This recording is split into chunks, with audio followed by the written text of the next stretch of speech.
In the modern world, where everything conforms to the system and individuality and personal prosperity are highly encouraged, living and enjoying life without any money might seem almost impossible. However, there is a larger group of people than one might think trying to fight this status quo. When the idea of hitchhiking crossed my mind, it felt outdated, as if no one was doing it anymore, and perhaps even unfeasible. Helping others out of intrinsic motivation seemed illogical for a city person like me. But was that really true? To find out, me and my girlfriend at the time decided to investigate. So on Monday, May 15th, 2023, we embarked on our first hitchhiking adventure from Eindhoven, the Netherlands, with the goal of reaching Italy by simply asking people for rides. As we headed to our carefully chosen starting point, we realized that countless interesting and unknown experiences awaited us.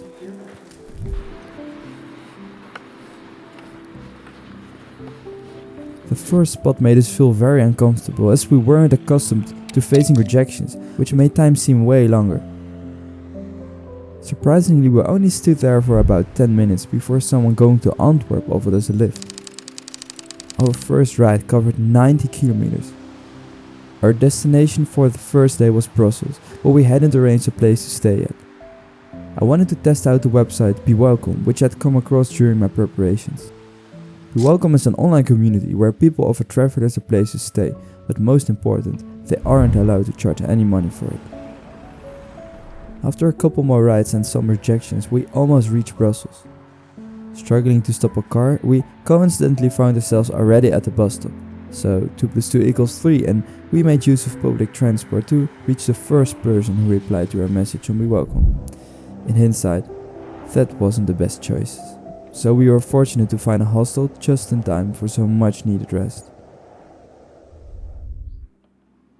We really learned from our experiences on the first day. Not because our host wasn't okay, in fact he was interesting, honest and kind, but his apartment was simply too dirty. We realized we needed to thoroughly check a person's bio and other information before using Be Welcome again to avoid such issues.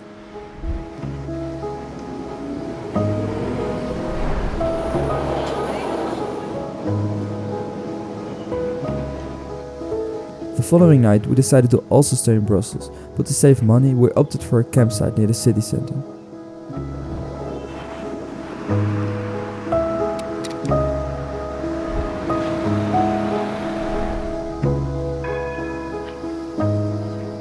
Tired from previous day's journey, we understood that crowded cities like Brussels weren't the best choice for our future travels.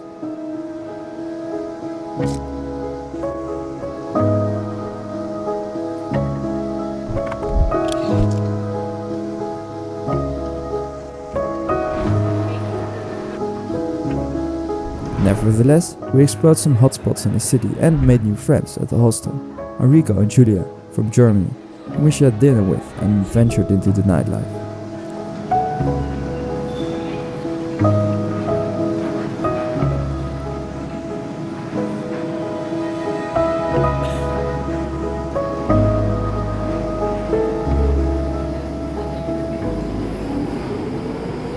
The next day we didn't have a specific goal in mind, but we aimed for Namur, about 70 kilometers away from Brussels, and would decide how far to go from there.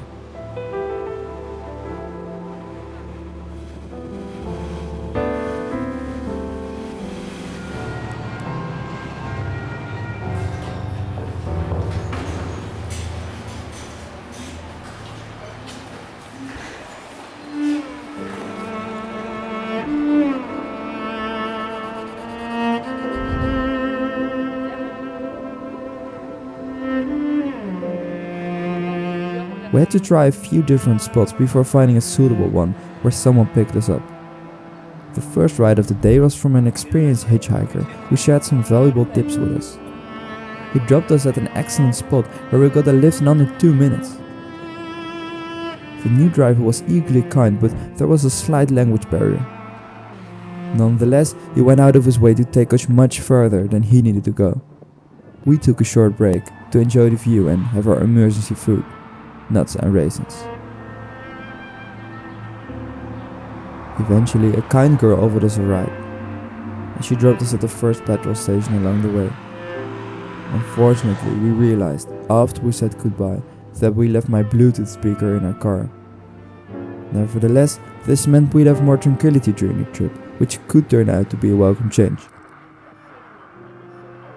We decided to use Be Welcome again today, but remained cautious not to repeat our previous mistake. Arlon became our anchor for that day, and in a few minutes after we sent a message on Be Welcome, we received a positive reply from the only profile available in this small Belgian village. Following advice from the experienced hitchhiker we had met earlier, we found that asking people in person at parking lots worked best. The first people we approached kindly gave us a lift to a supermarket in Arlon.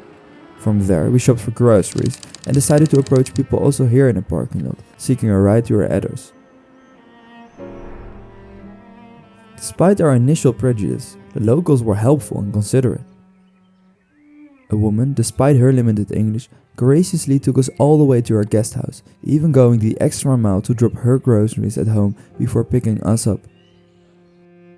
Arriving at Jerome and Jasmine's place, our hosts for the night, we were amazed as they handed us the keys to their guest house, complete with a living room, bedroom, bathroom and kitchen.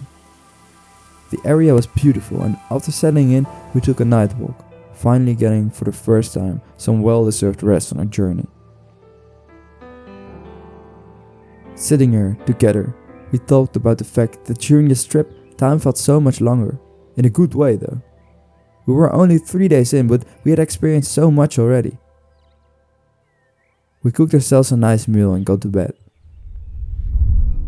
Our hosts had invited us for breakfast to get to know each other a bit more.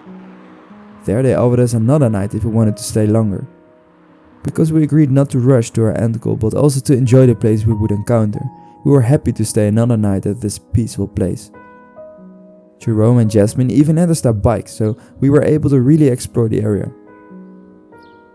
Today was Good Friday, which meant a crowded and festive atmosphere in the village.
When we got back, we enjoyed the views even more than before, now at this beautiful spot.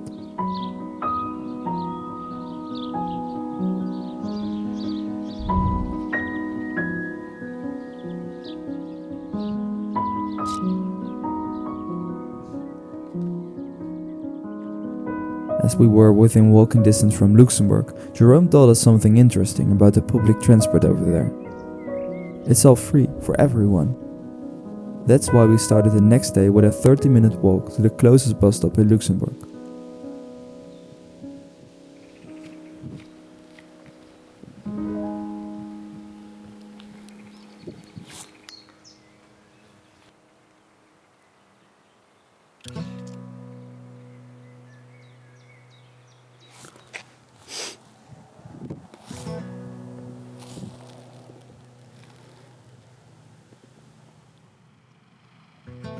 Hier iemand.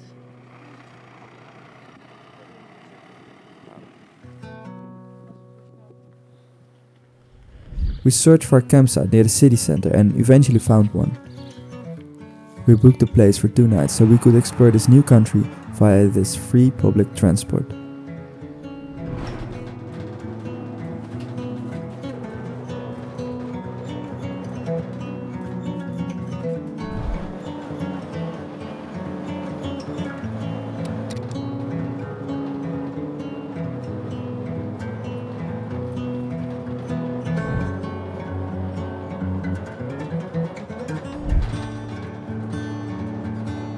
When we arrived, it turned out to be a typical camper camping, if you know what I mean. But in the evening, our neighbors turned out to be very kind and social. They invited us to their campfire after we ate our dinner. They tipped us on a hike to do, the Mullertal Trail, so that's what we did the next day.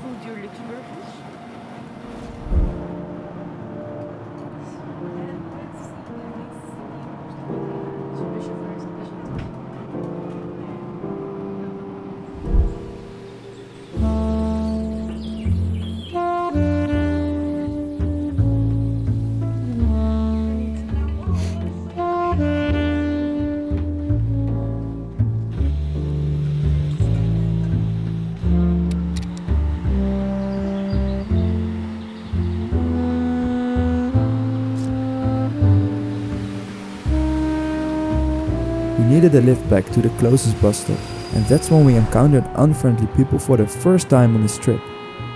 They simply ignored us when we asked them in person for a ride. Eventually others were willing to help us. When we changed buses, the next one just drove away when we wanted to hop on, but we didn't even have the time to be frustrated, because instantly a car stopped for us. The guy and girl inside saw us, and they were so helpful to bring us to the city. All the negatives were constantly opposed to the positives. The guy was a hobby photographer, and they went to the city to take pictures of the marathon, which apparently took place that day.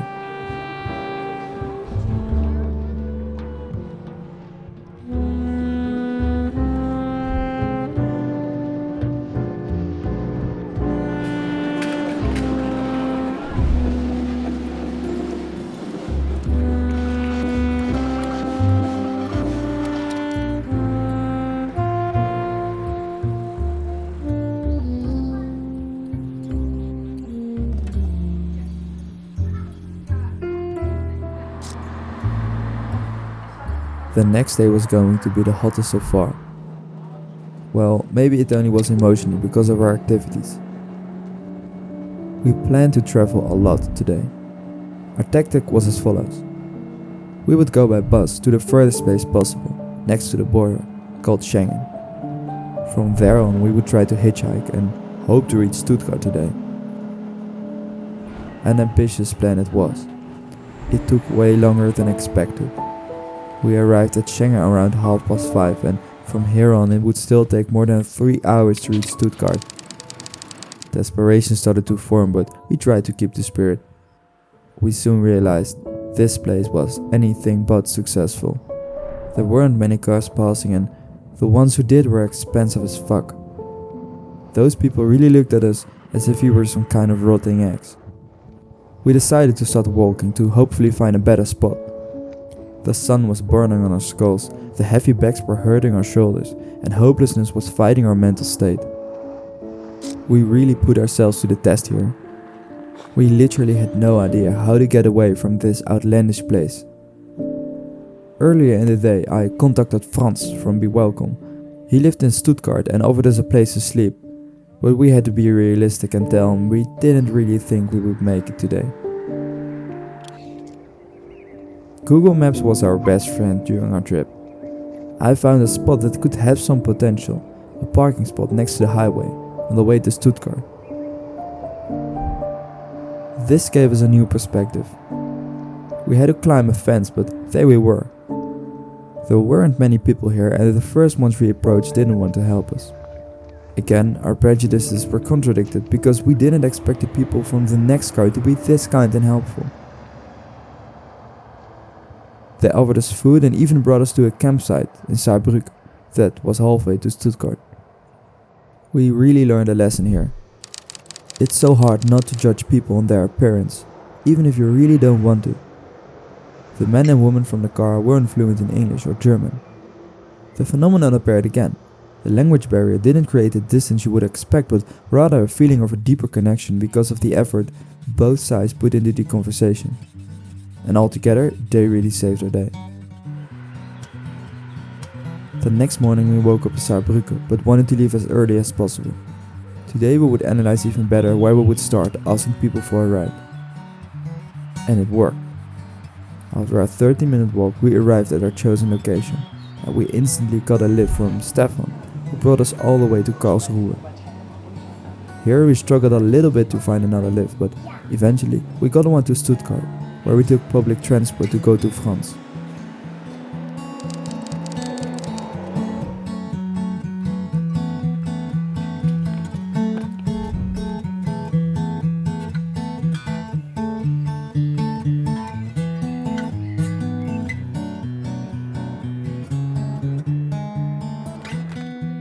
Here we got a warm welcome, and after we had cooked and had dinner together, we went for a night walk and were amazed by the view.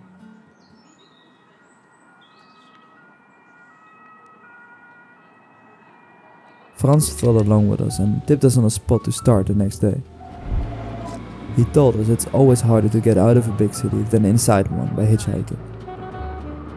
And we experienced that. It took us more than 1 hour of rejections and even people ignoring us before we found someone who wanted to help. We already put Zurich on our sign because we almost were in Switzerland, and that was also the place where another family from We Welcome lived. At this incredible spot, we eventually met a Dutch woman who lived in Switzerland. She was so helpful to bring us directly to our next address.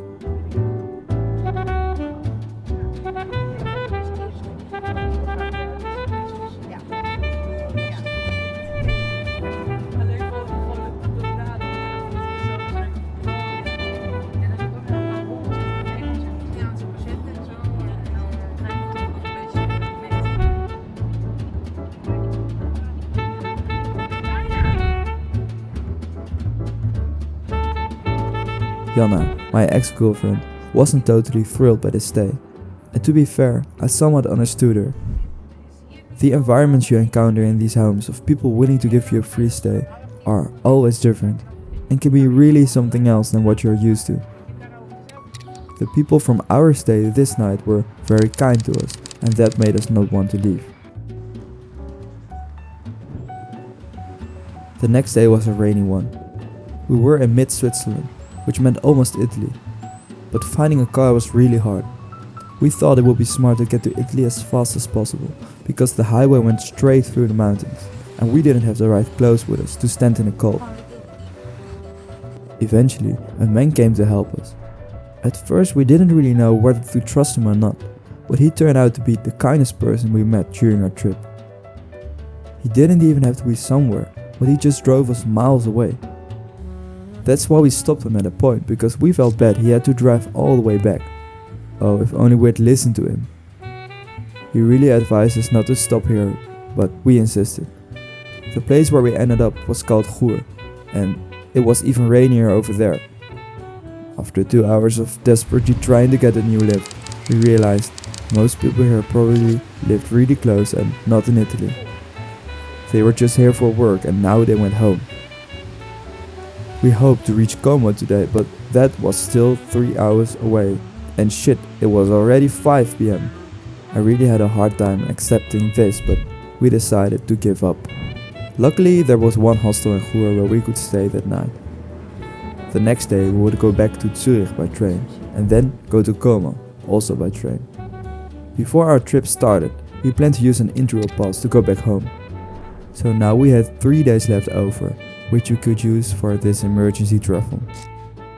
Sitting on a train and seeing all the beautiful and impressive views, I realized this was the best solution.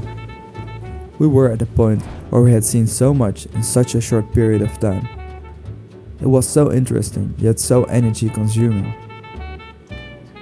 All these social interactions, insecurities during the day, hunger and stress were now over.